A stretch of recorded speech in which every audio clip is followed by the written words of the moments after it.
U ruskim keresture pri trgovinskim centre na pijacu hosti iz Oklahomi treniraju deci košarku, hraju country muziku. Вони з одного малого міста, Форт Гібсон, з Оклахоми. Takže думам, і вони звалали, як і керестур. Лємцо і хвалали, я наш хвалал, велика разлика є.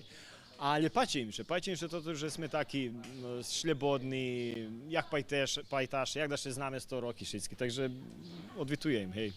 Včera večer ženi iz Združenja Bajka pririhtali ruski jedla, a Nješka na večer na stolje budu jedla zos Ameriki. Nješka dzenj ruskiej kuchni, także Bajka zadlužena da porihta stol.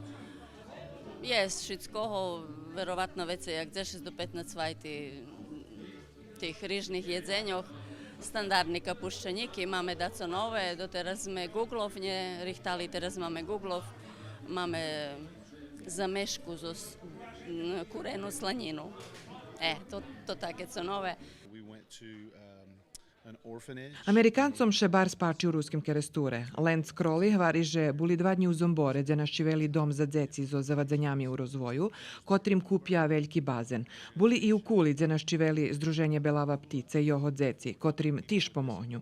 A u ruskim keresture Nješka ofarbja slupi u tim malim trgovinskim centri i očisca zakrica na budinkoh. Na jutre ostatnji dzenj country festivala nastupi grupa Happy Days o Zvrnjačkej banji, a programa počina na 19 hodin.